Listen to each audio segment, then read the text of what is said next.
What's going on, Dragon Ball? What's going on, Dragon Ball? Back to another player interview. This time I have return guest, friend of the show, Scott Dashy. What's going on, Dashy? What's up, guys? I'm back. He's back, baby. All right. So he's got actually a really spicy deck for us. He built this around Nat's time, and I got to see it played by Dashy himself. It was insane. And then you let Severin play it in the Gunslinger, right? Okay, so clarification. Severin wanted to use this. I know he had, but no. Sam Cohen, my friend, used this in the Gunslinger. Okay. And he ended up going 7-3 in the Gunslinger with this deck. Got you. So I mean, this is a super duper dope deck. It just Shenron hand control. Let's just dive right into it. So Shenron leader, you guys all know what he does by now. I won't go over that. So 7 Dragon Balls. You don't really play a way to set up your drop like ultra efficiently. Like, did you ever consider playing 1-star ball? Yes, I have. But again, if you run the 1-star ball, you kind of need to run Dragon Radar to really abuse looping the 1 ball throughout the game and just like burning your opponent's hand. And to me, I just wanted to awaken as fast as possible with the least amount of energy, and then let my battle cards do the hand control. Fair enough. 3 dark power in the main board. So why this? I noticed with the other deck too, like you like to have a 1-drop black utility card. Why this one instead of like Kami, like it was in the Janemba deck? Depends on how your battle card line goes. Like if you have a lot of board control, then you can run a different 1-drop, versus if you don't have any board control, you can run a different 1-drop. The state of the entire deck. But in this case, I do have board control within my other battle cards, so I want to put down a Black Mask Saiyan against Mirror Match, against Pan, against Zeno. Zeno Chain hurts a lot, and so that to like clear my board up, and I don't want that to happen. So playing that Dark Power Black Mask Saiyan on the board makes you want to play differently. And against Mirror Match especially makes them play differently. So that's why I wanted them, and I want many of them to keep them out constantly in case my opponent gets rid of them. I can keep, using my cards to keep playing them out. Fair enough. And then you have the 4 Power Burst. I can see the value in it because you do actually play several 1-drop black cards to grab back from it, and it is a free negate in case you have to tap out. But I'm curious why no like full power energy, because it would increase your green count, and it serves a different purpose. So why Power Burst over a card like full power? The sparking effect is pretty strong. The fact that it costs 1 of anything is really strong, and also again, full power energy, really good choice. But I have so much board control with my other battle cards that I decided to run Power Burst over for that, and I have enough green to justify not using it, so that's why I chose Power Burst. Fair enough. And I mean, you kind of just answered the question, but looking at the split, you have 22 green and 28 black. Do you ever get into situations where you don't have enough green to necessarily charge, or that never really happens too much? Yeah, it does happen, but again, I try to get to like 2 green, at least 3 green. It depends on how many what's in my hand, but I'll let World Peace and Child's Wish do the playing of my battle cards for free, basically. Makes sense. So why the Singleton Dangerous Journey Bulma? So I was afraid of Janemba, and of course all Shenron decks should be afraid of Janemba because they can take wins from you. But the Singleton Bulma is for that, but also because it has really good synergy with. I have a lot of 3 or higher battle cards, and dropping that Bulma can get them back into my deck to keep looping. But especially the synergy that you need to keep an eye on is using Bulma to get back your Infernal Villainy cells, your super combo. Pseudo super combos. You can keep getting those back into your deck after using them, and infinitely you can draw. In the course of the game, you can draw 4, 5, 6 of them, and so that's another reason why I ran it. That's pretty dope. Then you have your Temporal Rescue super combo, 2 Child's Wish, 4 World Peace split. Why do you go with this kind of split? A Child's Wish can get out a couple nice cards, but I think just like World Peace getting out any card, depending on my energy, I think is broken. And again, the 4 cost doesn't really mean anything if you play it for free with Shenron. Right. Late game, it becomes devastating, and so that's why I chose World Peace. It was originally a 3-3 split, but I think World Peace is so much more broken in this deck, so I chose a 4-2 split instead. That makes total sense. And then the 2 Crisis Crusher main boarded. We talked about this in the Janemba video a little bit. It's not necessarily like, you know, the hard counter to Storm by any means. So why did you justify this in the main deck? I was just afraid any type of thing to stall the game. I mean, Shenron doesn't really have the same tool, like Shenron without blue or without another, like yellow, doesn't really have many tools to slow the game down enough. So it's just in there. I might take that out for something else, but I consider it a 1-drop, and it's just there to stall the game depending on the game state if I need it. I personally really played it. I think Sam might have played it a couple times, but it's just there for insurance and depending on the game state, early game. But that's pretty much it. Fair enough.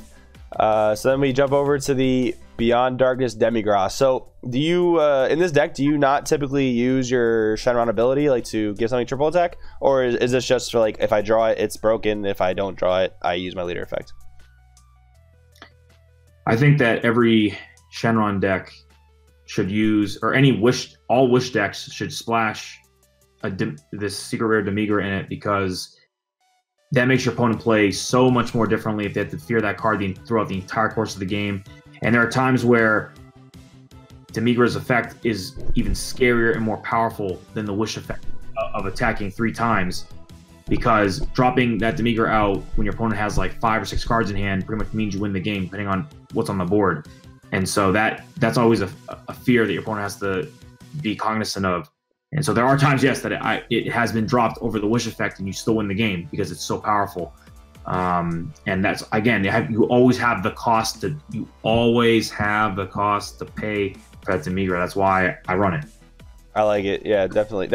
It's like, yeah, any wish leader automatically sets that up for you, which is really dope. And it gives a lot of wish decks merit. Like, you know, like for example, the red wish leader and the green wish leader, a lot of people would say are not so good.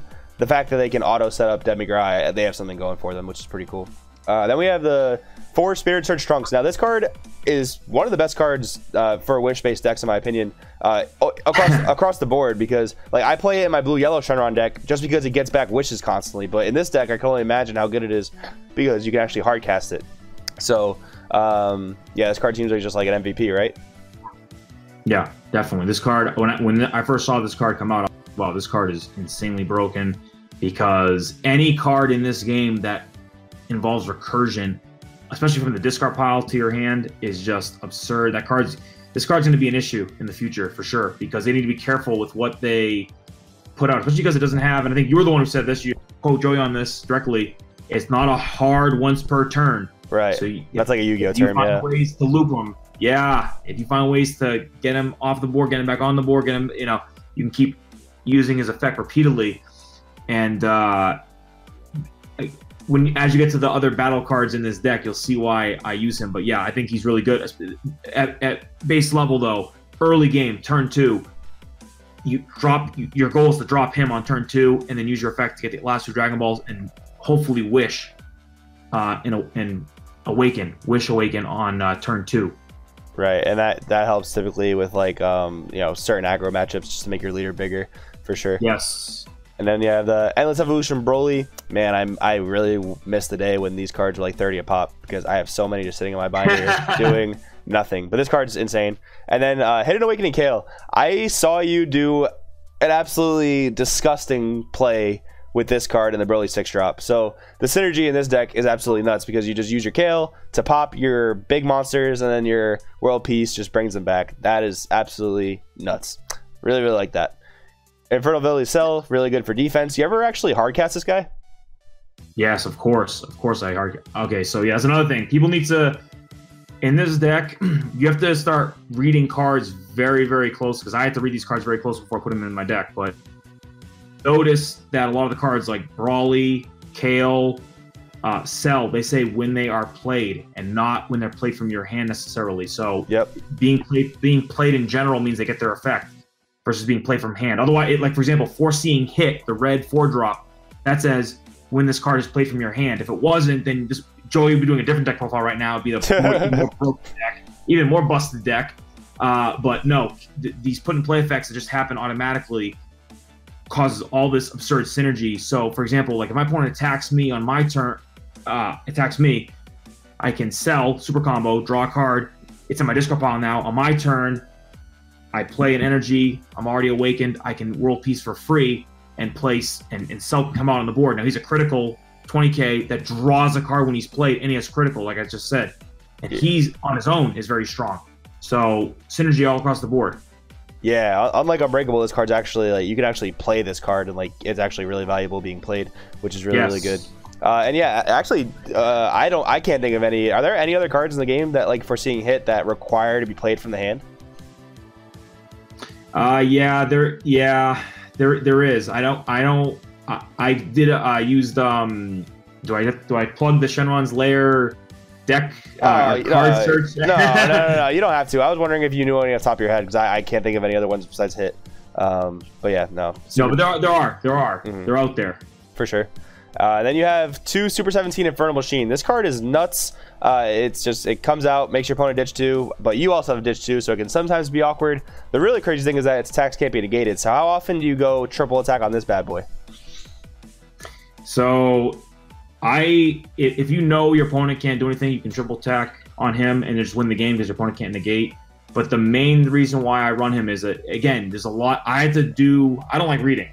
People know that, but I had to read some of the cards, and there's a lot. This deck has a lot of unobvious synergy. For example, think about the board. If I have 2 Spirited Surge Trunks on the board and I'm at 4 less life, I can infinitely every turn get back my World Peace and Child's Wish. Those are 2 cards back to my hand, right?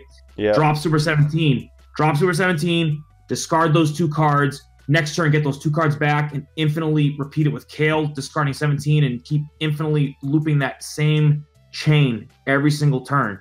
I never lose any cards from my hand because Trunk gets cards to my hand to be pitched with Super 17, and then Kale can drop the 17, or I can even attack and combo with 17. He's a 5k, and then play him again with World Peace, and just that infinite loop. So much synergy, so many paths you can take with him. Dude, that's actually insane. That's actually insane. Like, as soon as you said Spirited Trunks, I was like, oh crap, that's just insane. And you could just like ditch your Brolys and like set those up. You can like hard cast 17 for 4, ditch to Broly, and then World Peace it back if you're on 6 energy. That's insane. Yes. Then you have the 6-drop Broly. This is another card. Really, really good that this card does not have to evolve to get its effect. I can see why you don't play like Bio Broly, for example, because you can just, World Peace this thing for free. Your opponent ditches 2. That's absolutely nuts. You got your playset of SPRs on this guy? Of course. I love it. That's awesome. I love it. All right, so this is a deck that I don't know if many people even know that it exists per se. How did you come up with this? Did you come up with this yourself originally? Yes, but I do want to give a shot. I don't remember who it was at Nationals. There was a stream. One of the rounds on the stream, I looked up at the screen, and someone was using Shenron with Broly and stuff, but they splashed yellow in the deck. And again, as you see, my deck is straight green. But I came up with this idea on the fly because I thought that Spirit Search SS Trunks was busted, and that World Peace and Child's Wish have a Sugesh-like ability that plays things for free. Again, in this game, when you play things for free without paying the cost, that is broken as hell. And especially with Spirited Search SS Trunks is so broken of a card, you can just keep refilling your hand and then popping the cards that you get to get out big cards for free. It just makes it's even better than Sugesh. It's busted. As you can see, there's synergy throughout the entire deck. That's insane, dude.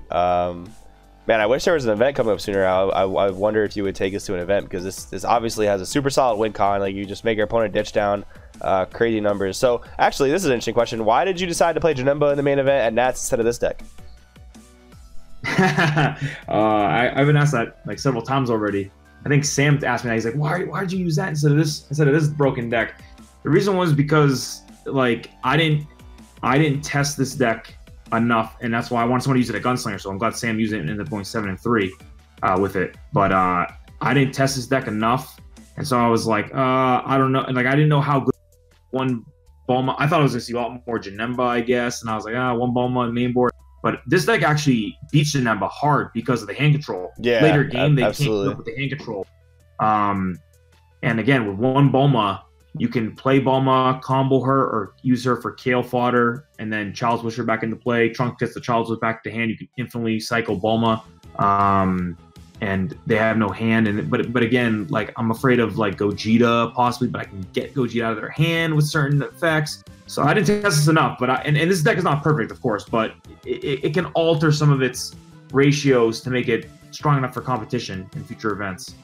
Absolutely, yeah. I mean, I think it's an insane concept. So whether, even if it's not like totally 100% refined yet, I think the concept is 100% there, and I really like it. Yeah, I mean, I think it's got a great Janemba matchup. Just looking at it, because like they have a hard time against Cell Chain, and this deck is similar playstyle to Cell Chain, not as degenerate though, which is maybe borderline degenerate. Who knows? But there's that.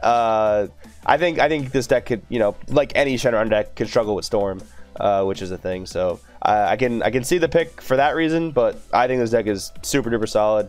Congratulations to you, the madman Scott Dashy. Did it again, people. He did it. Yeah.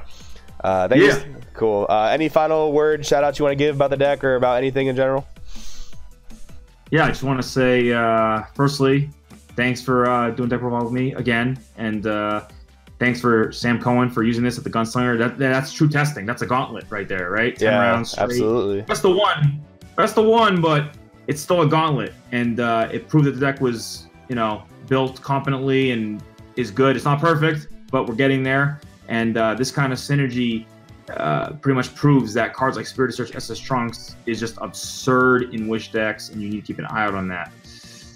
Absolutely, 100%. Dashy, thank you so much again for coming on the show again. I hope to have you on again in the future. Yeah, we'll see you guys all next time.